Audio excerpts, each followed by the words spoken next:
आज की क्लास में हम कवर करने वाले हैं चैप्टर नंबर 12 लीनियर प्रोग्रामिंग का वन शॉट वीडियो। तो बात करें चैप्टर की तो देखिए डिटेल में पूरा चैप्टर को हम कंप्लीट कर चुके हैं। अब बारी आ गई है इसके वन शॉट की, ताकि कम समय में आप इस चैप्टर का रिवीजन कर सकें और सारे के सारे इस चैप्टर के जो कॉन्सेप्ट है ये आपको एक ही वीडियो के अंदर मिल सके। तो क्लास को शुरू करेंगे। बाकी हेलो एवरीवन, मैं हूं प्रियंका और आज हम क्या देखने वाले हैं, चैप्टर नंबर 12 का वन शॉट वीडियो। तो सबसे पहले बात करेंगे, देखिए इस चैप्टर की अगर हम बात करें तो इसमें कुछ इंपॉर्टेंट पॉइंट्स हैं, कुछ चीजें हैं जिनको अगर आप समझ लें एक बार तो आप इस चैप्टर के हर तरह के क्वेश्चन को बिल्कुल आराम से कर सकते हैं। तो सबसे पहले तो उन पॉइंट्स को हम समझेंगे, इससे रिलेटेड सारे जो कॉन्सेप्ट हैं उनको समझेंगे, उसके बाद हम एग्जांपल पर जाएंगे तो आपको सारी चीजें क्लियर हो जाएंगी। तो सबसे पहले बात करें देखिए लीनियर इक्वेशंस की, तो लीनियर इक्वेशन आप क्लास 10 से सॉल्व करना सीख चुके हैं ऑलरेडी। और बात करें लीनियर इनइक्वालिटी की, तो लीनियर इनइक्वालिटी पर पूरा चैप्टर क्लास 11th में आपने पढ़ा है। तो कमेंट करके जल्दी से बताइए कि लीनियर इनइक्वालिटी जो है उनको सॉल्व करना आप में से कितने लोगों को आता है, किन को नहीं आता है। देखिए अगर आता है लीनियर इनइक्वालिटी को सॉल्व करना अच्छी तरीके से, तो आप ये समझ जाइए कि ये चैप्टर तो आपको बहुत आसान लगने वाला है। लेकिन अगर बात करें कि अगर सॉल्व करते नहीं आता है, तब भी कोई टेंशन वाली बात नहीं है। हम यहाँ पर जो भी एग्जाम्पल करने वाले हैं तो एटलीस्ट पहला जो भी क्वेश्चन रहेगा उसको हम बिल्कुल आराम से करेंगे, ताकि जिनको नहीं भी आता है उनको भी लीनियर इनइक्वालिटी सॉल्व करना आ जाएगा। तो टेंशन वाली कोई बात नहीं है। तो स्टार्ट करते हैं, चलिए। सो देखिए लीनियर प्रोग्रामिंग, तो इसमें किस तरीके के क्वेश्चन आते हैं। देखिए यहाँ पर हमने एक एग्जांपल लिया, इससे आप बेटर तरीके से समझ पाएंगे। सो यहाँ पर क्या बोला जा रहा है, a furniture dealer deals in only 2 items, tables and chair. He has rupees 50,000 to invest and has a storage space of at most 60 pieces। देखिए एक फर्नीचर डीलर है जो सिर्फ 2 ही चीजों में डील करता है, टेबल्स और चेयर, राइट। अब उसके पास जो बजट है उसका, यानी कि उसके पास इन्वेस्ट करने के लिए जो पैसे हैं वो सिर्फ और सिर्फ 50,000 है, इससे ज्यादा नहीं। मतलब कि ये एक लिमिटेशन आ गई कि आप 50,000 से ज्यादा रुपीस खर्च नहीं कर सकते, आपके पास इतने ही हैं पैसे, राइट। इसके बाद जो स्पेस की बात आ रही है, स्पेस में ये कि 60 पीस से ज्यादा स्पेस इसके पास नहीं है स्टोरेज के लिए। आगे बोला जा रहा है कि टेबल जो है उसका कॉस्ट है 2500, टेबल की कॉस्ट बताइए, यहाँ पर चेयर की कॉस्ट बताइए 500। इसके बाद यहाँ पर ये बोला जा रहा है कि जब टेबल की बात करी जाए ना, तो टेबल पर जो प्रॉफिट मिलता है ये 250 रुपीज मिलता है, चेयर पर जो प्रॉफिट मिलता है वो 75 रुपीज मिलता है। अब यहाँ पर इस तरह के क्वेश्चन में सबसे पहली चीज तो ऑब्जेक्टिव जानिए कि ऑब्जेक्टिव यहाँ पर क्या है, राइट। तो यहाँ पर क्या बोला जा रहा है, अब वो चाहता क्या है, ये होता है आपका ऑब्जेक्टिव। तो यहाँ पर क्या चाहता है, he wants to know how many tables and chairs he should buy from the available money so as to maximize his profit, assuming that he can sell all the items which he buys। एक बात का मतलब समझिए, यहाँ पर main objective समझ लिया ना कि यहाँ पर एक्चुअल में अपने को मेन ऑब्जेक्टिव अपना क्या है, वही सबसे ज्यादा इंपॉर्टेंट है। यहाँ पर क्या बोला जा रहा है कि he wants to know how many tables and chair, यानी कि वो ये जानना चाहता है कि कितने टेबल और कितने चेयर वो अपने पास खरीद कर रखे, जितने उसके पास पैसे उन्हीं में, है ना। देखिए स्टोरेज भी उसके पास 60 का है, 60 पीस का है, पैसे उसके पास 50,000 है, उसी में वो कितने टेबल और कितने चेयर खरीदे जिससे कि उसका टोटल प्रॉफिट जो है ये मैक्सिमाइज हो सके। तो जब भी किसी भी चीज को मैक्सिमाइज या मिनिमाइज करने की बात आती है और इस तरीके के यहाँ पर हमको कंस्ट्रेंट दिए जाते हैं कि इस चीज के अंदर ही आपको काम करना है, तो इस तरीके की जो प्रॉब्लम्स होती हैं ये होती है हमारी लीनियर प्रोग्रामिंग प्रॉब्लम। बात समझ गए। तो लीनियर प्रोग्रामिंग प्रॉब्लम इस तरह की प्रॉब्लम्स होती हैं जिसमें पर्टिकुलर एक ऑब्जेक्टिव होता है जिसको हमको या तो मैक्सिमाइज करना होता है या मिनिमाइज। तो यहाँ पर जो टोटल प्रॉफिट है उसको मैक्सिमाइज करना है, तो यही समझ जाइए कि ये आपका क्या है, ऑब्जेक्टिव, ठीक है। और इससे जो हम फंक्शन बनाएंगे वो हो जाएगा आपका ऑब्जेक्टिव फंक्शन। इसके बाद यहाँ पर कंस्ट्रेंट क्या है कि उसके पास इन्वेस्ट करने के लिए सिर्फ और सिर्फ 50,000 रुपीज है, इससे ज्यादा वो खर्च नहीं कर सकता। स्टोरेज के लिए उसके पास 60 पीस हैं, तुम सॉरी 60 पीस का स्टोरेज है उसके पास, इससे ज्यादा वो स्टोरेज में ऑब्वियसली रख ही नहीं सकता। तो ये भी उसके पास एक लिमिटेशन है, एक कंस्ट्रेंट है कि इसमें ही आपको काम करना है। तो ऑब्जेक्टिव पता करना, कंस्ट्रेंट पता करना, सबसे पहले तो इस तरह के क्वेश्चन में ये जो चीजें ये बहुत ज्यादा जरूरी है, ठीक है। और ये तो पता चल गया कि टोटल प्रॉफिट को मैक्सिमाइज करना है। अब इस तरह के क्वेश्चन को सॉल्व करने की जो अप्रोच रहेगी वो क्या रहेगी, सबसे पहले ये समझ लो, हर क्वेश्चन कर लोगे, कहीं पर भी कोई भी दिक्कत नहीं होगी। देखिए सबसे पहली बात, जैसा कि मैंने आपको बताया, ऑब्जेक्टिव जानना। तो यहां पर हमने ऑब्जेक्टिव जान लिया, ठीक है, ऑब्जेक्टिव फंक्शन। और एक चीज का ध्यान दो, जो आपकी एक्सरसाइज 12.1 है उसमें तो आपको मैथमेटिकली फॉर्मेशन करके क्वेश्चन दिया जाएगा। आपको सिर्फ यहाँ पर कंस्ट्रेंट दिए जाएंगे, ऑब्जेक्टिव फंक्शन दिया जाएगा और आपको सिर्फ मैक्सिमाइज या मिनिमाइज करना है, नहीं सिंपल सॉल्व करना है। तो सॉल्व करना तो आप अभी सीख ही लेंगे, लेकिन अगर आपको इस तरीके से वर्ड प्रॉब्लम दे दी जाती है तो इसको सबसे पहले आपको मैथमेटिकली इसका फॉर्मेशन करना होगा, उसके बाद आप उसको सॉल्व करेंगे। तो वो चीज तो हम सीखेंगे एग्जाम्पल के साथ कि फॉर्मेशन करना कैसे है। बाकी जो इंपॉर्टेंट पॉइंट्स हैं उनको समझिए। तो देखिए ऑब्जेक्टिव फंक्शन अगर आपके पास है तो जिसको कि हम कैपिटल Z से शो करेंगे, इसको आपको या तो मैक्सिमाइज करना होगा या फिर मिनिमाइज करना होगा, इस चीज का ध्यान रखना है। ऑब्जेक्टिव फंक्शन हो गया। उसके बाद बात आती है कंस्ट्रेंट्स की। किसकी बात आती है? कंस्ट्रेंट्स। मतलब कि इन चीज़ों में ही आपको काम चलाना है, यानी आपके पास पैसे भी 50,000 रुपीज़ ही हैं, स्पेस भी 60 पीस का है, इसमें ही आपको काम चलाना है। कहने का मतलब कि ये अपनी है परेशानियां। बात समझे कि इन चीज़ों के साथ ही हमको काम करना है, कंस्ट्रेंट के साथ, जिसमें कि हमको क्या बोला गया है यहाँ पर कि 50,000 मैक्सिमम 50,000 रुपीज़ है, यानी इतने या फिर इससे कम आप यूज कर सकते हैं पैसे। इससे ज्यादा ऑब्वियसली उसके पास है ही नहीं, तो यूज कहां से करोगे। इसके पास एटलीस्ट एटमोस्ट का मतलब भी समझ के चलना, क्योंकि यहाँ पर यही चीजें हमको दिक्कत करती हैं कि इससे ज्यादा स्पेस उसके पास नहीं है, यानी कि स्टोरेज के लिए ये कंस्ट्रेंट हो गया आपका। और टेंशन मत लो, ये सिर्फ अपन समझ रहे हैं कि स्टेप्स क्या होनी चाहिए इस तरह के क्वेश्चन को सॉल्व करने के लिए। अभी एग्जाम्पल करेंगे, सारी चीज क्लियर होगी, टेंशन नहीं, ठीक है। 50,000 ये उसके पास उसका बजट है, कहने का मतलब इन्वेस्टमेंट कंस्ट्रेंट है, ठीक है। अब यहां पर हमको बोला क्या जा रहा है कि he wants to know how many table and chair he should buy. तो हम सपोज कर लेते हैं कि x उसको टेबल परचेज करनी चाहिए, y नंबर ऑफ चेयर उसको परचेज करनी चाहिए, जिससे कि उसको प्रॉफिट मैक्सिमम मिल सके। तो यहां पर किसकी बात हो रही है? प्रॉफिट की बात हो रही है, प्रॉफिट की बात हो रही है, प्रॉफिट को मैक्सिमाइज करना, ये तो अपना ऑब्जेक्टिव फंक्शन। अब एक चीज का ध्यान दो कि यहाँ पर कभी भी आपका जो x और y की वैल्यू रहेगी ये कभी भी नेगेटिव नहीं हो। अब आप बताइए नंबर ऑफ चेयर या नंबर ऑफ टेबल ये कभी नेगेटिव हो सकता है क्या? ऑब्वियसली नहीं हो सकता। तो हमेशा x और y दोनों ही greater than and equal to 0 रहेंगे।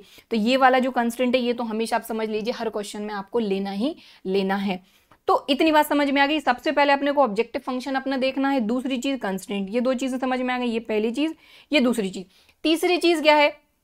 तीसरी चीज के साथ ही मैं यहाँ पर ये भी बताती हूँ आपको कि जब आप इस तरीके के लीनियर प्रोग्रामिंग प्रॉब्लम को सॉल्व करेंगे तो सॉल्व करने की तो कई सारी मेथड है, राइट, बट आपके सिलेबस में सिर्फ और सिर्फ ग्राफिकल मेथड है। तो उसी से हमको क्वेश्चन को सॉल्व करना और ऑब्वियसली वही हम पढ़ेंगे।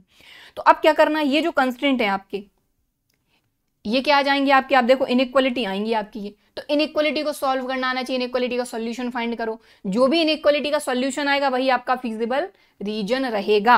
सो सिंपल सी बात है कि इनको आप सॉल्व करोगे।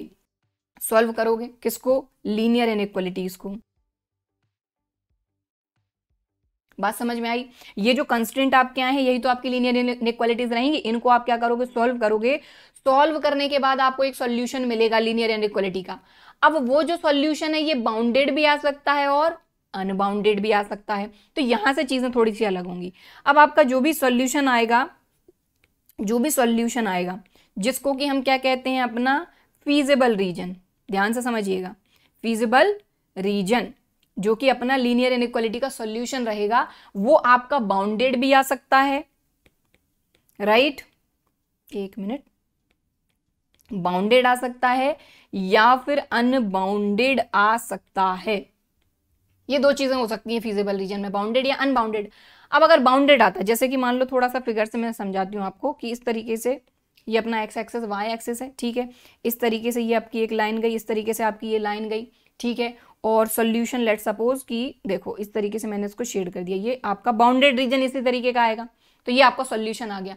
लेकिन सिंपल सी बात है कि ये जो इतने सारे पॉइंट्स हैं इस एरिया में, कितने सारे पॉइंट रहेंगे, इनफाइनाइट नंबर ऑफ पॉइंट्स रहेंगे, लेकिन हमको तो एक्स और वाई की वैल्यू चाहिए, number of chair, number of table बतानी है जिसमें हमको मैक्सिमम प्रॉफिट हो सके, राइट। तो हम क्या करेंगे, यहाँ पर बाउंडेड और अनबाउंडेड दोनों में ही, अनबाउंडेड के लिए भी अपन एक छोटा सा फिगर बना देते हैं, इस तरीके से ये लाइन रही, इस तरीके से ये लाइन रही, ठीक है, और अपना जो सॉल्यूशन है ये इस तरफ है, अनबाउंडेड में ऑब्वियसली ये अनबाउंडेड है, ठीक है।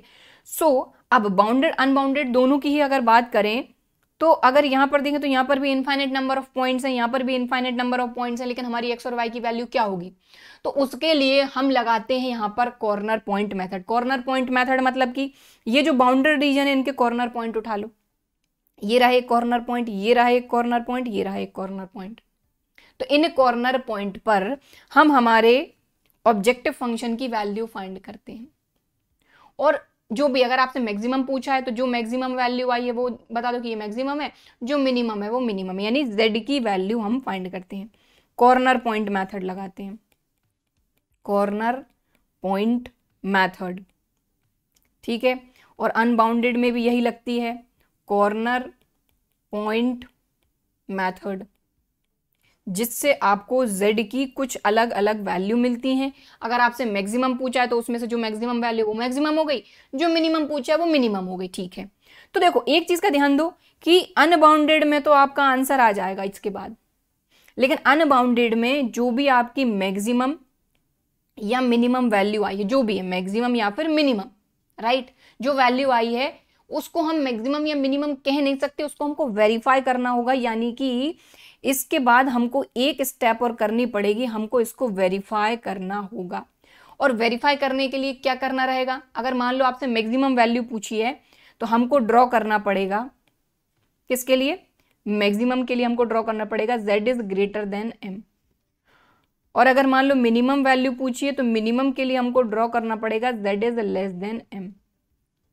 और उसके आगे की कहानी वो तो आपको एग्जाम्पल से समझ में आएगी।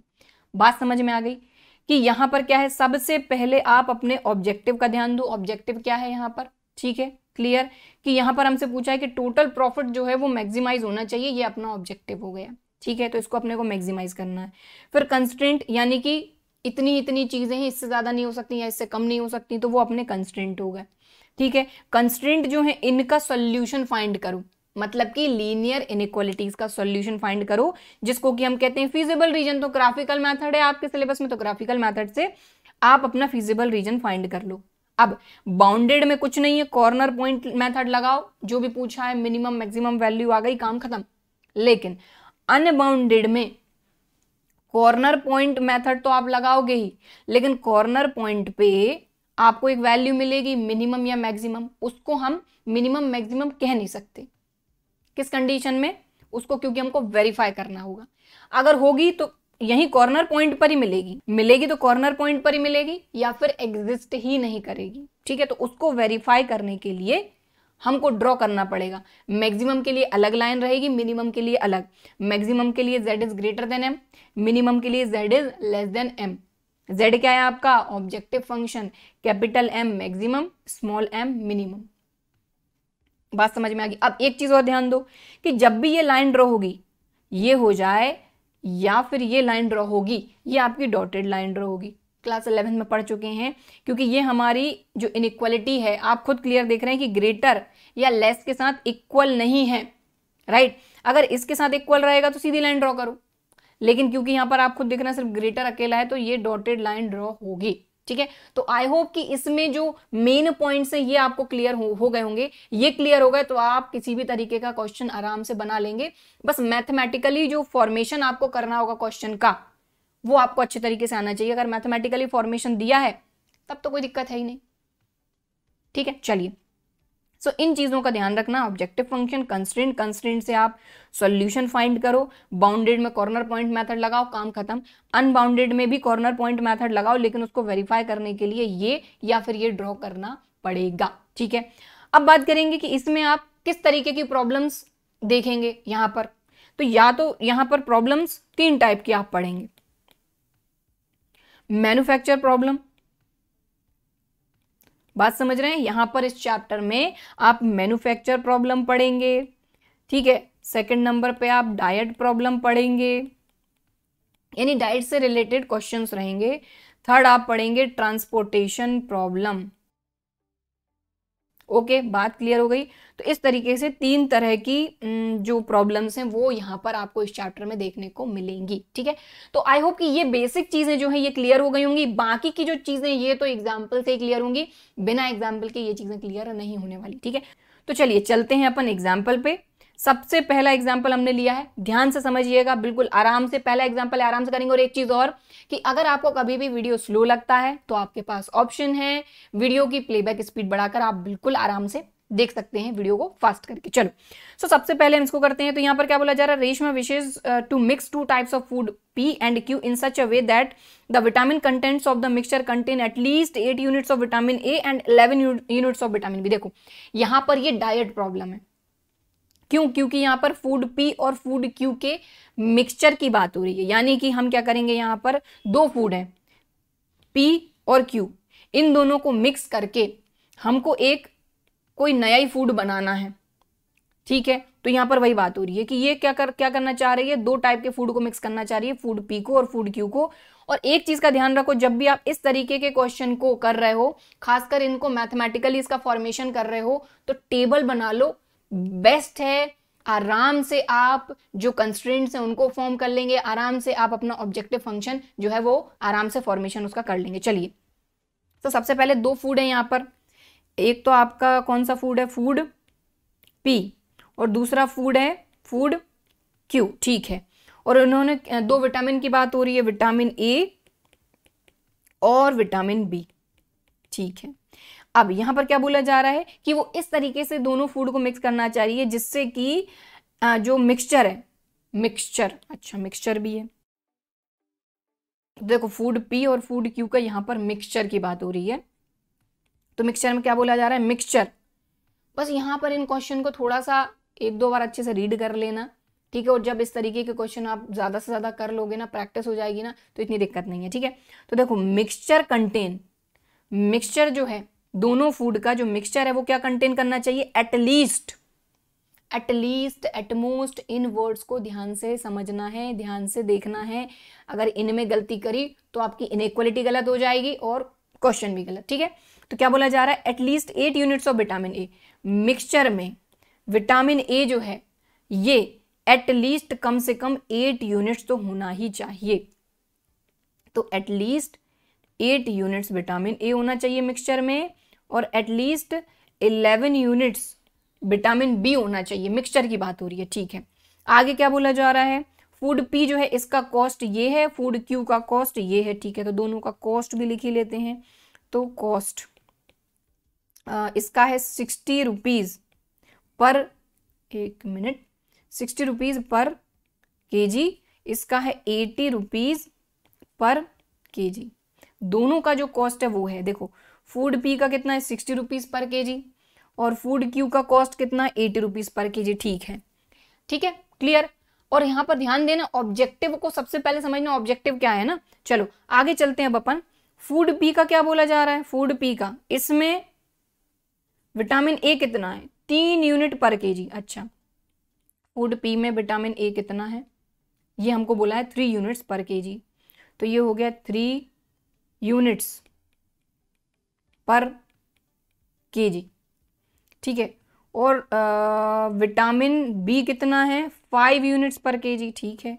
तो 5 यूनिट्स पर केजी, ठीक है। अब फूड क्यू की और बात कर लेते हैं। फूड क्यू में कितना क्या है, तो 4 यूनिट्स विटामिन ए है और 2 यूनिट्स विटामिन बी है। तो 4 यूनिट्स पर केजी विटामिन ए है और 2 यूनिट्स पर केजी विटामिन बी है, ठीक है। भाई ऑब्जेक्टिव क्या है उस पे, उसको और देखते हैं क्या बोला जा रहा है, डिटरमाइन। अच्छा, क्या, द मिनिमम कॉस्ट, कॉस्ट को मिनिमाइज करना है और जो कॉस्ट रहेगा वही अपना रहेगा ऑब्जेक्टिव। बात समझ गए। अब किसका cost, cost of the mixture. भाई ये जो भी मिक्सचर है उसके कॉस्ट की बात हो रही है। बात समझ गए कि फूड पी और फूड क्यू, इन दोनों का जो भी मिक्सचर है उसके कॉस्ट की बात हो रही है कि कॉस्ट को मिनिमाइज करो। बात समझ में आ गई, मतलब कि ये जो कॉस्ट रहेगा इसी से अपने को ऑब्जेक्टिव फंक्शन मिलेगा। बात समझ गए। बस अब देखो यहां पर सबसे पहली चीज तो हमको ये पता होना चाहिए कि जो भी आपका मिक्सचर है, ठीक है, जो भी आपका मिक्सचर है इसमें कितने केजी फूड पी और कितने केजी फूड क्यू होना चाहिए। देखो मिक्सचर में दोनों फूड आएंगे और मिक्सचर के ही कॉस्ट की बात हो रही है। तो सबसे पहले हम ये सपोज करते हैं कि जो भी मिक्सचर है इसमें x केजी फूड पी और y kg फूड क्यू जो है वो हम मिक्स करेंगे, राइट। सो वो हम सपोज कर लेते हैं, तभी तो ऑब्जेक्टिव निकाल पाएंगे ना, ठीक है। सो यहां पर let x kg of food P and y kg of food Q is mixed। हमने ये सपोज किया कि जो भी मिक्सचर है फूड का x kg फूड P और y kg of food Q। अब कॉस्ट की बात करते हैं, टोटल कॉस्ट कितना आएगा। तो टोटल कॉस्ट की बात करते हैं, तो ध्यान से समझिएगा, है ना। देखो x kg अगर फूड P है और इसका कॉस्ट है पर केजी 60, तो हमको इसका कॉस्ट मिल जाएगा, क्योंकि पर केजी में अगर हम x kg का मल्टीप्लाई कर दें तो फूड P का कॉस्ट मिल जाएगा अपने को। तो ये हो जाएगा 60x प्लस 80y, ये अपना हो जाएगा ऑब्जेक्टिव, और इसी को अपने को मैक्सिमाइज करना है या मिनिमाइज करना है, जो भी क्या करना है, मिनिमाइज करना है। ओके, सो टोटल कॉस्ट हो जाएगा आपका 60x प्लस 80y, और यहां लिखेंगे एंड लेट, यही हो जाएगा हमारा objective function. Let objective function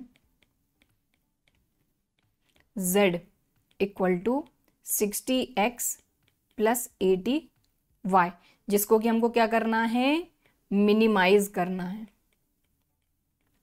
तो सबसे पहला काम ऑब्जेक्टिव फंक्शन देखना कि क्या इस क्वेश्चन के हिसाब से क्या ऑब्जेक्टिव है उसका, वो क्या क्या चाह रही है कि जो भी आपका फूड का जो मिक्सचर है, फूड का मिक्सचर है, वो उसका कॉस्ट मिनिमम होना चाहिए, दैट्स इट, ठीक है। अब यहां पर क्या बोला जा रहा है कि जो विटामिन ए है वो एटलीस्ट इतना होना चाहिए, विटामिन बी एटलीस्ट इतना होना चाहिए। बात समझ रहे हैं, मतलब ये कंस्ट्रेंट हो गया कि at least 8 units vitamin A, at least 11 units of vitamin B, ठीक है। तो फूड पी और फूड क्यू का मिक्सचर चाहिए अपने को, तो बात समझ रहे हैं। तो यहां पर अगर विटामिन ए के लिए कंस्ट्रेंट दिया गया है तो ये हो जाएगा 3x plus 4y is greater than and equal to 8 units, ठीक है। विटामिन बी का कंस्ट्रेंट दिया गया है कि ये एटलीस्ट 11 यूनिट होना चाहिए, बट फूड पी में 5 यूनिट है और फूड क्यू में 2 यूनिट है, तो ये हो जाएगा 5x plus 2y is greater than and equal to 11 units. तो इस तरीके से कंस्ट्रेंट बन जाएगा। बात समझ में आ गई, ठीक है। तो कभी भी इस तरीके के क्वेश्चन करें तो टेबल बना लीजिए प्रॉपर तरीके से, आराम से आपका जो कंस्ट्रेंट है वो बन जाएंगे और आपको क्लियर तरीके से समझ में आ जाएगा कि अपना ऑब्जेक्टिव क्या है, किस तरीके से अपन ऑब्जेक्टिव को यहाँ पर फॉर्म कर सकते हैं मैथमेटिकली। ओके, चलिए। सो सब्जेक्ट टू कंस्ट्रेंट्स,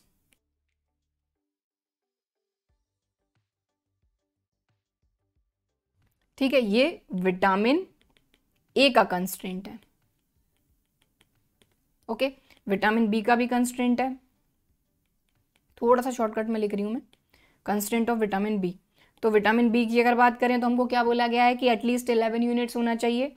तो फूड पी में 5 यूनिट्स पर केजी, फूड क्यू में 2 यूनिट्स पर केजी, तो ये हो जाएगा 5x plus 2y is greater than and equal to 11, ठीक है। और जैसा कि मैंने आपको स्टार्टिंग में बताया था कि x kg of food p और y kg of food q, ये जो है ये तो नेगेटिव हो नहीं सकते, तो x और y दोनों ही greater than and equal to 0। तो ये आपका फर्स्ट कंस्ट्रेंट हो गया, ये आपका सेकंड कंस्ट्रेंट हो गया, ये आपका थर्ड कंस्ट्रेंट हो गया। और जैसा कि मैंने आपको बताया कि सबसे पहले तो ऑब्जेक्टिव फंक्शन अपना निकाल लो। ऑब्जेक्टिव क्या है, निकाल लिया, इसको अपने को मिनिमाइज करना है, मिनिमाइज इसको करना है, ठीक है। तो उसके लिए अपने को क्या करना पड़ेगा, ये जो भी अपने कंस्ट्रेंट हैं, मतलब कि अपनी लीनियर इनइक्वालिटी, इनको सॉल्व करो। तो सॉल्व करेंगे, चलो। तो चलिए सबसे पहले फ्रॉम फर्स्ट, पहली लीनियर इनइक्वालिटी जो है, इससे अपन इक्वेशन उठाएंगे और एक लाइन ड्रॉ करेंगे, ठीक है। तो 3x plus 4y equal to 8, ठीक है। तो अगर हमने x 0 लिया तो y क्या हो जाएगा 2, ठीक है। और अगर हमने y 0 लिया तो x हो जाएगा 8/3।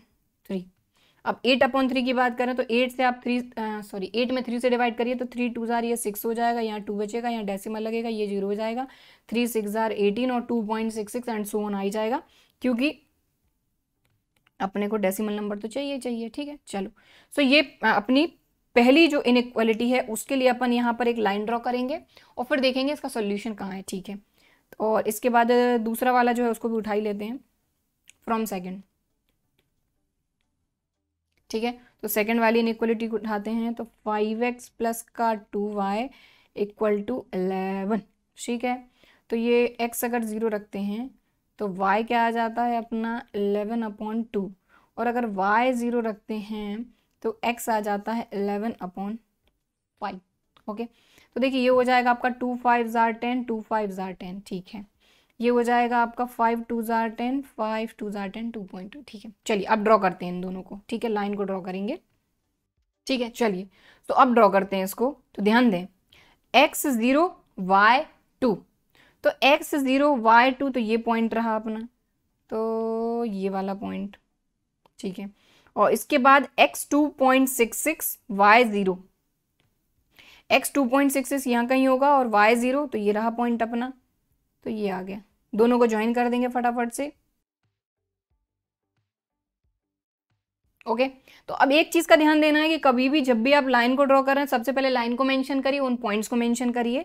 तो यहाँ पर पहला पॉइंट था x0 y2, तो x0 y2, और दूसरा पॉइंट था 8/3 0, सो ये वाला पॉइंट था अपना 8/3 0, और ये लाइन थी अपनी 3x plus 4y equal to 8, तो ये लाइन हो गई अपनी 3x plus 4y equal to 8। Right, ठीक है, चलो अब दूसरी वाली जो ये अपनी लाइन है इसको ड्रॉ करेंगे। तो x0 y 5.5, x0 y 5.5 तो यहाँ कहीं रहेगा ये पॉइंट अपना, और दूसरा पॉइंट 2.20, तो x 2.2 और y 0, 2.2 y 0। ठीक है, तो चलिए इसको अपन ड्रॉ करते हैं। 2.2 यहाँ कहीं होगा और 5.5 यहाँ कहीं होगा, दोनों को ज्वाइन करेंगे।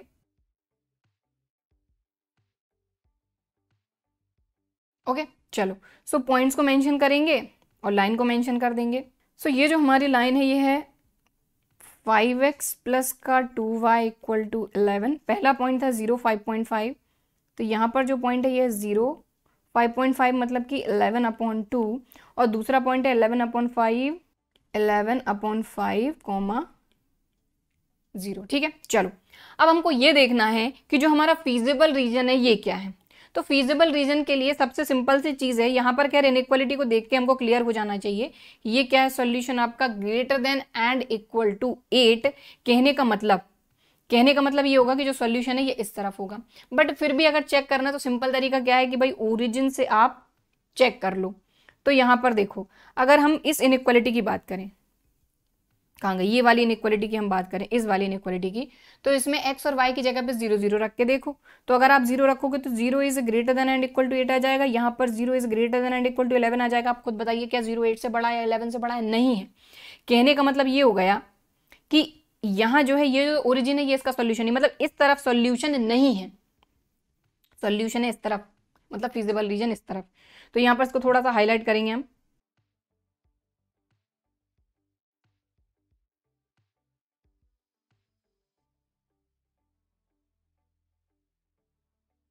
बात समझ में आई?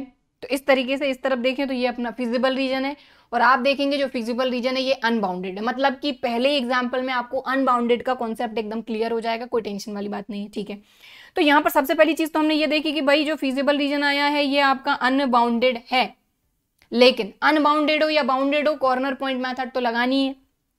ठीक है, तो कॉर्नर पॉइंट कौन कौन से? सबसे पहली बात तो देखो ये पॉइंट है, ये वाला पॉइंट अपने को पता नहीं क्योंकि इन दोनों लाइन का इंटरसेक्टिंग पॉइंट है, मतलब कि दोनों को सॉल्व करके फाइंड करना पड़ेगा।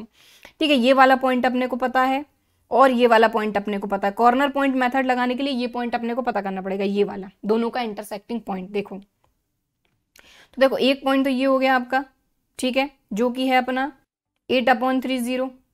ठीक है, ये वाला जो पॉइंट है ये भी अपने को पता है 0 11/2। बस अपने को ये जो पॉइंट है एक दोनों का इंटरसेक्टिंग पॉइंट ये नहीं पता, तो नाम दे देते हैं अपन। ये पॉइंट हो गया अपना ए, एक मिनट, ये पॉइंट हो गया ए, इधर जो मिलेगा ये बी, और ये वाला पॉइंट सी। ठीक है, तो यहाँ लिखेंगे कि सबसे पहली चीज तो कि सिंस फीजिबल रीजन जो है ये अनबाउंडेड है, feasible region is unbounded, then by corner point method. ठीक है, ए के कोऑर्डिनेट, बी के कोऑर्डिनेट और सी के कोऑर्डिनेट। तो ए के कोऑर्डिनेट तो अपने को पता है 8/3 0, बी के कोऑर्डिनेट अपने पास नहीं है, सी के कोऑर्डिनेट है 0 11/2। तो बी के कोऑर्डिनेट पता करने के लिए सीधी सी बात है, आप खुद क्लियर देख पा रहे हैं, यहाँ पर ऑब्जर्व कर पा रहे हैं कि ये वाली लाइन और ये वाली लाइन दोनों एक दूसरे को इंटरसेक्ट कर रहे हैं, मतलब दोनों लाइन को सॉल्व कर लो, आपको एक्स और वाई की वैल्यू मिल जाएगी। तो यहाँ लिखेंगे अपन कि since B is the intersection point of lines, कौन कौन सी लाइन है अपनी, 3x + 4y = 8 and 5x 2y 11। तो दोनों को सॉल्व कर लो, एक्स और वाई की वैल्यू मिल जाएंगी। तो दोनों को फटाफट से सॉल्व करेंगे। तो देखिए 3x + 4y = 8, इसमें अपन 2 से मल्टीप्लाई कर देंगे, 2 5 = 10, 2 2 = 4, 2 × 11 22, दोनों को सब्ट्रैक्ट करेंगे, ये कैंसिल हो गया, ये आ जाएगा -7x = ये आ जाएगा -14, माइनस से माइनस कैंसिल, x = 7 2 = 14, तो x की वैल्यू तो आ गई 2, राइट। इसके बाद आप किसी भी इक्वेशन में रख दो, तो 3x + 4y इसमें रख देते हैं, तो 3 2 = 6 + 4y = 8, तो 4y = 8 - 6, तो यहाँ 2 आ जाएगा, y = 2/4 यानी कि 1/2 आ गई वैल्यू। तो b के कोऑर्डिनेट क्या आ गए, 2, 1/2, ठीक है। तो now by corner point method, ठीक है। तो अपना जो ऑब्जेक्टिव फंक्शन है क्या था, 60x + 80y, यही था क्या, क्योंकि उसका कॉस्ट 60 था और इसका 80 था, राइट। तो यहाँ पर अपन पता करेंगे मैक्सिमम या मिनिमम वैल्यू, मिनिमम वैल्यू पूछी, राइट। तो पहला पॉइंट है अपना ए, कितना है, ए क्या था अपना 8/3 0, तो रख देते हैं वैल्यू, क्या आती है देखते हैं। तो ये हो जाएगा 60 × 8/3 + 80 × 0, 3 2 = 6, ये हो जाएगा 160, ओके। बी आया है अपना 2 और हाफ, 2 हाफ आया ना, राइट, ठीक है। तो ये हो जाएगा 60 × 2 + 80 × हाफ, 2 4 = 8 यानी 40, ये हो जाएगा 6 2 = 12, 120 और 40 ये आ जाएगा 160, ठीक है। सी तीसरा पॉइंट अपना क्या था, 0 11/2, 0 11/2, सो 60 × 0 + 80 × 11/2, 2 4 = 8, 440 440, ठीक है। तो हमको क्या बताना है, मिनिमम बताना है, मिनिमम, राइट, दैट्स राइट, ठीक है, मिनिमम कॉस्ट बताना है। तो इन तीनों वैल्यू में ध्यान दीजिएगा, ये आपका जो फीजिबल रीजन है ये अनबाउंडेड है, तो अनबाउंडेड में अगर मिनिमम वैल्यू आपको दिख भी रही है फिर भी आपको इसको मिनिमम नहीं कह सकते, इसको आपको वेरीफाई करना होगा। तो यहां पर लिखेंगे तो क्योंकि मिनिमम है इसलिए स्मॉल m ले रहे हैं, स्मॉल m = 160 में और may not be the minimum value, ये मिनिमम वैल्यू हो भी सकती है और नहीं भी। उसका रीजन क्या है कि जो फीजिबल रीजन है ये अनबाउंडेड है, value since feasible region is unbounded. Clear. To verify this we draw, हम एक लाइन ड्रॉ करेंगे। कैसी लाइन ड्रॉ करेंगे, z, अब क्योंकि मिनिमम है इसलिए लेस देन m, z क्या था अपना 60x + 80y is less then, और मिनिमम वैल्यू है 160, इसको ड्रॉ करेंगे। लेकिन सीधी सी बात है कि ये जब भी ड्रॉ होगी लाइन तो ये डॉटेड ही ड्रॉ होगी, क्योंकि ये जो आप अपनी इनइक्वालिटी देख रहे हैं इसमें आपको इक्वल कहीं पर भी नहीं दिख रहा है, तो स्ट्रिक्ट इनइक्वालिटी है ये, राइट। सो थोड़ा सा देखो इसको सिंप्लीफाई कर लेते हैं, 0 सभी जगह से कट जाएगा, 10 से डिवाइड कर दो तो 0 0 0 कैंसिल हो जाएगा, और ये 2 से भी डिवाइड हो जाएगा, 2 3 = 6, 2 4 = 8, 2 8 = 16। अब इसको ड्रॉ करो, लेकिन आप इसको अगर ध्यान से देखें तो 3x 4y 8 कहाँ गया, 3x + 4y 8, ये लाइन तो अपन पहले ही ड्रॉ कर चुके हैं। कौन सी लाइन है देखो जरा आपने इसमें, कौन सी लाइन है, 3x + 4y = d, ये वाली लाइन है, ठीक है। तो ये लाइन अपन पहले से ड्रॉ कर चुके हैं, लेकिन अभी जो लाइन ड्रॉ करेंगे इसी के ऊपर हम ड्रॉ करेंगे और ये डॉटेड लाइन ड्रॉ होगी, ठीक है। तो इसको मैं रेड कलर से ड्रॉ करूंगी, डॉटेड।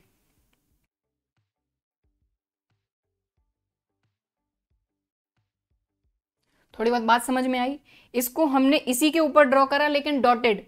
डॉटेड लाइन का मतलब ये है कि इस लाइन पर जो भी पॉइंट हैं ये इसके सॉल्यूशन में इंक्लूड नहीं है। अब हमको ये देखना है कि ये जो इसी लाइन के ऊपर देखो हमने एक तो ग्रीन कलर की लाइन है, इसी के ऊपर रेड कलर की डॉटेड लाइन ड्रॉ करी। अब डॉटेड लाइन का सॉल्यूशन इधर है कि इधर है, ये हमको देखना है। तो सीधी सी बात है, आप खुद देख रहे हैं कि z इज लेस देन, एक minute, z is less then m है। लेस देन मतलब इस तरफ सॉल्यूशन होगा, सिंपल सी बात है। फिर भी अगर आपको चेक करना है तो बिल्कुल आप कर सकते हैं कि यहां पर लिख देते हैं हम कि विच इज ऑलरेडी ड्रॉन। ये हमने ऑलरेडी ड्रॉ कर चुके हैं, लेकिन इसके लिए जो हम ड्रॉ करेंगे डॉटेड ड्रॉ करेंगे, ठीक है। अब हम चेक करते हैं इसका सॉल्यूशन कहाँ है। तो यहाँ लिखेंगे एट 0 0 ओरिजिन। आप देखेंगे x में मल्टीप्लाई करेंगे 3 का, तो 0 + 0 यानी 0 इज लेस देन 8, और बिल्कुल ये ट्रू है। ट्रू है मतलब ऑब्वियसली ओरिजिन इसका सॉल्यूशन रहेगा। तो अपने इसमें चलते हैं अपन। यहाँ पर आप खुद क्लियर देखें कि यहाँ पर जो सॉल्यूशन आएगा ये आएगा, ठीक है। बात समझ में आ गई।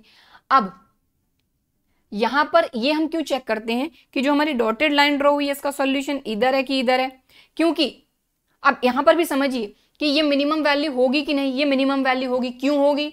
क्योंकि ये जो अपना फीजिबल रीजन आया है इसमें, और जो अपन ने z is less then m draw करी है उसमें कोई भी कॉमन पॉइंट नहीं है।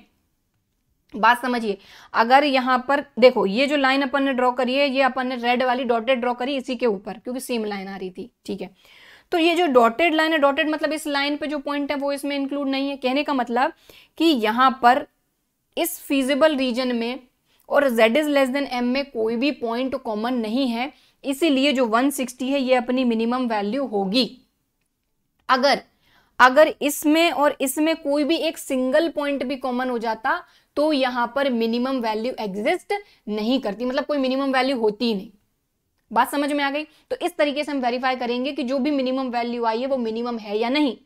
अगर कोई कॉमन पॉइंट नहीं मिलता तो मिनिमम है, अगर एक भी कॉमन पॉइंट मिलता है तो मिनिमम वैल्यू एग्जिस्ट नहीं करेगी। या मैक्सिमम जो भी क्वेश्चन में पूछा है, राइट। तो आई होप बात समझ पाए होंगे आप। तो यहां हम लिखेंगे, क्या लिखेंगे कि सिंस फीजिबल रीजन जो हमारा है, फीजिबल रीजन एंड z अपना क्या था 60x + 80y is less than 160 has no point in common, right, no point in common, so m = 160 is minimum value, ठीक है। लेकिन क्वेश्चन में हमेशा जो पूछा है, जिस तरीके से पूछा है वैसे आंसर करना है। तो यहां पर हमसे क्या बोला गया था, determine the minimum cost of the mixture, सिर्फ इतना ही हमको बताना था। तो हम बता देते हैं कि भाई हमारा मिनिमम कॉस्ट क्या है 160। तो यहां पर आपको मेंशन करना है इस चीज को। एक मिनट, इसको थोड़ा सा अपन शिफ्ट कर देते हैं, ठीक है। तो यहां लिख देंगे so minimum cost of the mixture is 160 rupees. तो आई होप बात समझ में आई होगी। कभी भी आपको अगर इस तरीके के क्वेश्चन आते हैं तो जिस शब्द में आपको क्वेश्चन पूछा है कि मिनिमम कॉस्ट क्या होगा, तो अब मिनिमम वैल्यू यहां पर फाइंड कर लिया आपने कि 160 मिनिमम वैल्यू होगी, लेकिन हमसे पूछा था मिनिमम कॉस्ट क्या होगा। तो आपको इसी तरीके से आंसर करना है कि minimum cost of the mixture 160 rupees. तो ये पूछा था, अपन ने आंसर कर दिया। बस समझ गए। डिटरमाइन द मिनिमम कॉस्ट हमने बता दिया, ठीक है। और कुछ तो नहीं पूछा था, राइट, ओके, ठीक है। तो आई होप बात क्लियर हो गई होगी। हमेशा इस तरीके के क्वेश्चन को टेबल फॉर्म करके ही करिए। तो अनबाउंडेड वाली जो कहानी है आई होप क्लियर हुई होगी कि यहां पर अगर अनबाउंडेड है तो चेक करने के लिए एक और लाइन हमको ड्रॉ करनी पड़ती है, वेरीफाई करना पड़ता है। अगर कॉमन नहीं है तो मिनिमम है, और अगर एक पॉइंट भी कॉमन है तो मिनिमम या मैक्सिमम एग्जिस्ट नहीं करेगी। चलो सो अब चलते हैं हम अपने अगले एग्जाम्पल पर, एग्जाम्पल नंबर 2। ठीक है, तो इसको करते हैं अपन सॉल्व। सो यहाँ पर क्या बोला जा रहा है, a manufacturer produces nuts and bolts. अच्छा, एक मैन्युफैक्चरर है जो कि नट्स और बोल्ट्स को बनाता है। ठीक है, it takes 1 hour of work on machine A and 3 hours on machine B to produce a package of nuts. अच्छा देखो, यहाँ पर दो टाइप की मशीन है, एक तो मशीन ए है और दूसरी मशीन बी है। मशीन ए में नट को बनाने के लिए 1 hour और मशीन बी में 3 hour लगता है। अच्छा, it takes 3 hours on machine A और 1 hour on machine B to produce package of bolts. देखो, नट्स का एक पैकेज बनाने के लिए ए और बी मशीन को अलग अलग टाइम लगता है, बोल्ट्स का एक पैकेज बनाने के लिए मशीन ए और बी को अलग अलग टाइम लगता है। ठीक है, अब इसके बाद बताया प्रॉफिट के बारे में कि नट्स के एक पैकेज पे इतना प्रॉफिट होता है, बोल्ट्स के एक पैकेज पे इतना प्रॉफिट होता है। How many packages of each should be produce each day so as to maximize his profit. अब देखो यहाँ पर क्या बोला है कि उसको पर डे नट्स और बोल्ट्स के कितने पैकेजेस यहां पर प्रोड्यूस करने चाहिए जिससे कि प्रॉफिट मैक्सिमाइज हो सके। मतलब कि प्रॉफिट की बात हो रही है कि प्रॉफिट को मैक्सिमाइज करना है, मतलब ऑब्जेक्टिव यहां पर क्या है, प्रॉफिट, जिसको कि अपने को मैक्सिमाइज करना है।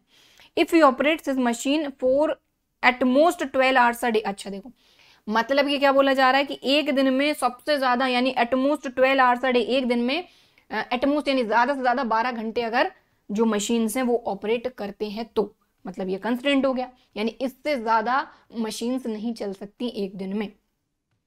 तो क्लियर हो गई बात। अब टेबल बनाते हैं अपन। तो देखो, दो तरह के जो चीजें हैं वो यहां पर बनती हैं, नट्स और बोल्ट्स।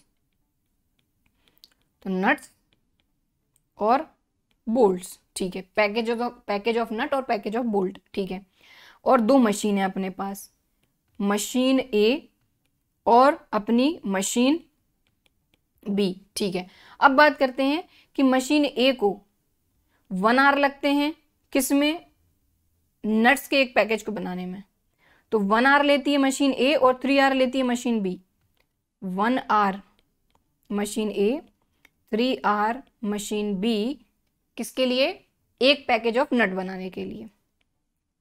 ठीक है, अब बोल्ट्स के लिए क्या बोला गया है कि it takes 3 hour on machine A, 1 hour on machine B to produce package of bolt. तो 3 hours मशीन ए और 1 hour मशीन बी। ओके, बात क्लियर हो गई। ठीक है, चलो आगे क्या बोला जा रहा है, आगे बोला जा रहा है प्रॉफिट के बारे में। तो यहाँ पर प्रॉफिट और लिख लेते हैं अपन कि भाई प्रॉफिट क्या हो रहा है। ठीक है, तो यहाँ पर क्या बोला जा रहा है कि नट्स के एक पैकेज पे इतना प्रॉफिट है, नट्स के एक पैकेज पे इतना प्रॉफिट। तो प्रॉफिट यहां ना लिख के हमको यहां लिखना पड़ेगा, प्रॉफिट कितना हो रहा है, 17.50 रुपीज पर पैकेज, राइट। और बोल्ट पे कितना हो रहा है, 7 रुपीज पर पैकेज। ठीक, अब हमको क्या बोला जा रहा है, how many packages of each should be produce each day so as to maximize his profit if he operates his machine for at most 12 hours a day. यानी कि देखो, मशीन ए के लिए बोला जा रहा है कि ये भी एट मोस्ट यानी ज्यादा से ज्यादा 12 hours, इससे ज्यादा खैर एक दिन में अगर आप काम करोगे 24 hours होते हैं हालांकि दिन रात मिला के, लेकिन फिर भी इन्होंने बोला है कि एट मोस्ट ज्यादा से ज्यादा 12 hours a day, at most 12 hours a day, machine A भी और मशीन बी भी। तो ये रेस्ट्रिक्शन है अपने पास, मतलब कि यही अपना क्या हो गया, कंस्ट्रेंट, यानी दोनों ही मशीन 12 hours से ज्यादा नहीं चला सकते, राइट। ठीक है, और क्या पूछा है अपन से, प्रॉफिट पूछा है। तो सबसे पहले तो अपने को ये पता करना होगा कि जो नट्स हैं आपके, number of package of nuts और number of package of bolts जो हैं वो तो अपने को सपोज करने पड़ेंगे। ठीक है, तो यहां पर अपन सपोज करते हैं कि let number of package of nuts और number of packages of bolt, क्योंकि अपने को एक पैकेज का, नट्स के भी एक पैकेज का प्रॉफिट दिया है, बोल्ट के भी एक पैकेज का प्रॉफिट दिया है। ठीक है, तो number of packages of bolts तभी तो अपन प्रॉफिट को पता कर पाएंगे।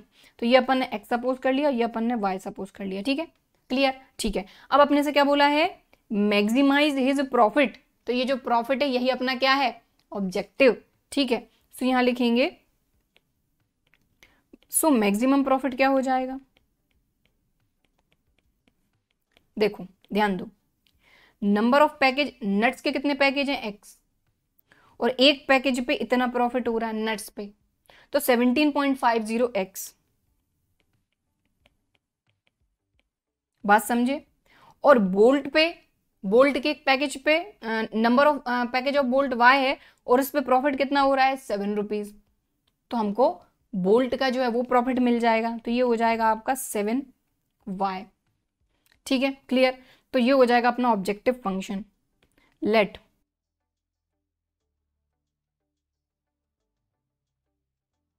जिसको कि अपने को क्या करना है, मैक्सिमाइज। Okay, clear. अब बात आती है कंस्ट्रेंट की। तो हमको ये बोला गया है कि मशीन दोनों ही जो हैं ये eight most 12 hours per day चल सकती हैं। तो यहां लिखेंगे अपन कंस्ट्रेंट्स। चलिए तो कंस्ट्रेंट पे चलते हैं। तो यहां पर क्या बोला जा रहा है कि मशीन ए नट्स के लिए कितना काम करती है, 1 आवर, बोल्ट्स के लिए करती है 3 आवर। ठीक है, कंस्ट्रेंट किसका है, अलग अलग दोनों मशीन का। तो मशीन ए का कंस्ट्रेंट और ये मशीन बी का कंस्ट्रेंट बन गया।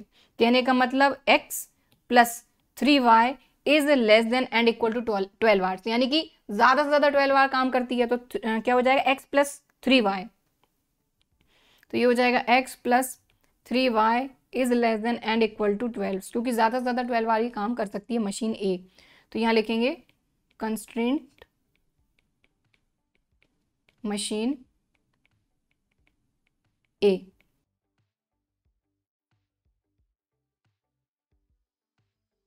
Constraint machine B, machine B का कंस्ट्रेंट क्या है कि वो भी कितना, at most 12 hours a day. तो ये हो जाएगा 3x प्लस y। और सीधी सी बात है कि नंबर ऑफ पैकेज नट्स और नंबर ऑफ पैकेज बोल्ट जो होते हैं वो आपके ऑब्वियसली नेगेटिव नहीं हो सकते।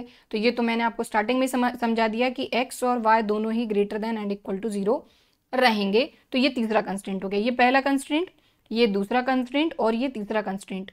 तो ऑब्जेक्टिव फंक्शन ये अपन ने पूरा मैथमेटिकली इसको फॉर्मेट कर लिया, ये और ये कंस्ट्रेंट, पहला काम खत्म। ठीक है, और 12.1 में आपको बस इतना ही सीधा सीधा दिया जाएगा, ये दिया जाएगा और ये कंस्ट्रेंट दिए जाएंगे और सिर्फ आपको सॉल्व करना है। अब फटाफट से सॉल्व करेंगे। सबसे पहले क्या करेंगे, ये जो हमारी इनइक्वालिटी है, लीनियर इनइक्वालिटी, इनको सॉल्व करेंगे, मतलब ग्राफ ड्रॉ करेंगे इसका। तो सबसे पहले फ्रॉम फर्स्ट पहली लाइन ड्रॉ करेंगे। तो यहाँ पर क्या है आपका x plus 3y equal to 12। ठीक है, तो अगर आपने x की जगह पे 0 रखा तो y क्या हो जाएगा, 3 4 12, और y अगर अपन 3 रख दें तो 3 3 9, 9 उधर जाएगा, 12 माइनस 9 तो 3 बचेगा, तो x क्या आ जाएगा, 3। ठीक है, चलो अब सेकंड कंस्ट्रेंट जो है, from second 3x plus Y equal to 12। x अपन ने 3 लिया, तो x 3 लिया तो 3 3 9, इधर जाएगा 12 माइनस 9, तो y भी 3 आ जाएगा। और x इक्वल टू 4 रखते हैं, तो यहाँ पर खुद क्लियर देखें, यहाँ पर आ जाएगा 3 4 12, 12 उधर जाएगा, 12 माइनस 12 0। सो यहाँ पर y क्या आ जाएगा अपना, 0। अब इन लाइन को ड्रॉ करेंगे और इनइक्वालिटी का सोल्यूशन अपन फाइंड कर लेंगे। चलो तो यहाँ पर सबसे पहले हम हमारी ये पहली लाइन इसको ड्रॉ करेंगे, x0 y4। तो x0 y4 ये रहा पॉइंट। ठीक है, x0 y4, ठीक है। इसके बाद x3 y3, तो देखो x3 और y भी 3, मतलब कि पॉइंट यहां रहेगा। ठीक है, दोनों को ज्वाइन कर देते हैं।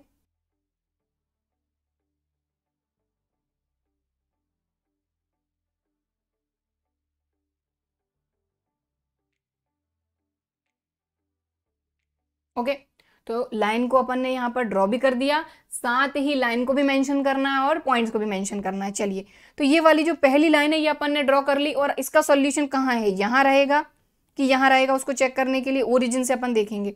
तो इनइक्वालिटी आपकी ये रही। यहाँ पर अगर आप 0 0 रखते हैं, एक्स की जगह पे 0, एक्स की जगह पे 0, वाई की जगह पे 0, तो ये हो जाएगा 0 is less than and equal to 12। True है कि नहीं? 0 ऑब्वियसली 12 से छोटा है। कहने का मतलब ये हुआ कि इसका सोल्यूशन इस तरफ रहेगा। बाकी X is greater than 0, Y is greater than 0, कहने का मतलब कि ये जो फर्स्ट क्वाड्रेंट है यहीं पर अपने को फीजिबल रीजन मिलने वाला है। तो देखिए ये वाली जो लाइन ड्रॉ करी इसका सोल्यूशन तो इधर ही है, ठीक है। चलो अब ये जो दूसरी वाली लाइन है इसको भी अपन देखते हैं, ड्रॉ करते हैं यहाँ पर। तो x अपना 3 y 3, तो ये वाला पॉइंट तो अपना सेम ही हो गया, ठीक है। x4 y 0, तो x4 y 0 कहाँ है? x4 y 0 ये रहा, ज्वाइन कर दीजिए।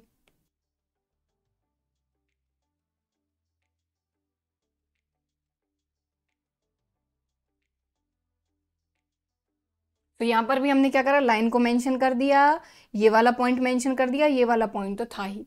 अब यहां पर हम देखेंगे कि ये वाली जो लाइन है इसका सॉल्यूशन कहाँ है, तो वही ओरिजिन से चेक करेंगे। तो यहाँ पर अपन ने रखा 0 इज लेस देन 12 आ रहा है यहाँ पर भी, मतलब इसका लाइन का इस इनइक्वालिटी का जो सॉल्यूशन है वो भी इस तरफ है। अब आप कॉमन एरिया देख लीजिए, देखिए इसका जो है सॉल्यूशन वो ये है, इस वाली का सॉल्यूशन ये रहा, तो आपको दिख रहा है जो फिजिबल रीजन है वो ये रहेगा आपका। ओके, तो इसको थोड़ा सा अपन हाईलाइट कर देंगे।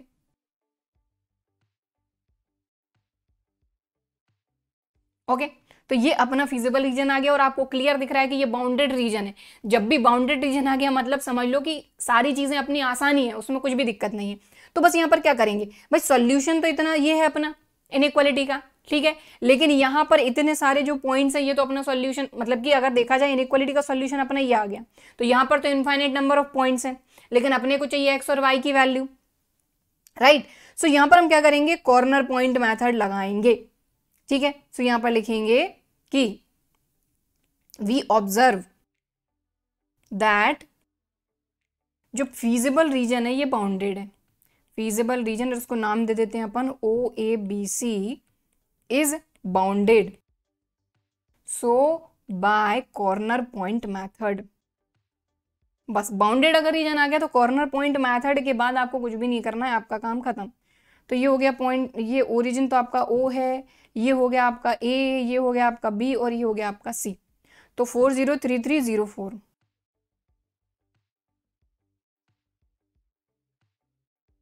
बस Z की वैल्यू फाइंड कर लो, ठीक है। तो क्या था अपना 17.50x प्लस 7y। तो जो अपना ऑब्जेक्टिव फंक्शन है उसी को अपने को मिनिमाइज या मैक्सिमाइज करना है। तो यहां पर मैक्सिमाइज करने को बोला है कि प्रॉफिट जो है वो मैक्सिमम होना चाहिए, मतलब इसको मैक्सिमाइज करना है। तो ये जो पॉइंट्स हैं यही में से, इन्हीं चारों में से किसी भी एक पॉइंट पे अपने को मैक्सिमम वैल्यू मिलने वाली है। तो फटाफट से एक्स और वाई की वैल्यू रख के वैल्यू फाइंड कर लेते हैं।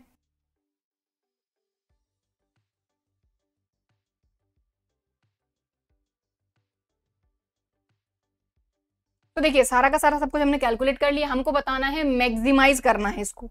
तो मैक्सिमम वैल्यू आप देख लीजिए, ये तो 0 आ गई, ये 70 आ गई, ये 73.5 आ गई और ये 28 आ गई। तो खुद क्लियर देख पा रहे हैं कि ये जो वैल्यू है ये अपनी मैक्सिमम वैल्यू अपने को दिख रही है। तो यहां पर लिखेंगे कि मैक्सिमम वैल्यू 73.5 एट 3, ये तो हमने लिख लिया। लेकिन हमको क्वेश्चन में पूछा क्या है, हमको उसी भाषा में यहां पर आंसर करना होगा। तो हमको क्वेश्चन में क्या पूछा है यहां पर कि मैक्सिमम प्रॉफिट, क्वेश्चन में क्या पूछा ध्यान दो कि how many packages of each should be produced each day, हर दिन number of packages of nuts और number of packages of bolts कितने प्रोड्यूस होने चाहिए जिससे कि प्रॉफिट को मैक्सिमाइज किया जा सके, ठीक है। तो एक्स और वाई की वैल्यू थी हमारी number of packages of nuts और number of packages of bolt. तो यहां पर अपन उसी तरीके से आंसर करेंगे। So number of packages of nuts 3 and number of packages of bolts 3 and maximum profit कितना हो सकता है अपना 73.5 रुपीज। तो इस तरीके से आंसर करना है और इस तरीके से इस चैप्टर के क्वेश्चंस को करना है। तो आज की क्लास में इतना ही करेंगे। आई होप आपको सारे कॉन्सेप्ट क्लियर हुए होंगे। सबसे पहले तो आपको अपना ऑब्जेक्टिव देखना है क्वेश्चन का, उसके बाद जो कंस्ट्रेंट है, जो वहां पर हमको कुछ चीजें दी गई हैं, जो लिमिटेशंस दिए गए हैं, वो अपने कंस्ट्रेंट हो जाएंगे। कंस्ट्रेंट को ड्रॉ करिए, अपना फीजिबल रीजन फाइंड करिए, बाउंडेड है कि अनबाउंडेड है। बाउंडेड है तो कोई दिक्कत है ही नहीं, अनबाउंडेड है तो आपको एक लाइन और ड्रॉ करनी पड़ेगी और सॉल्यूशन उसका फाइंड करना पड़ेगा।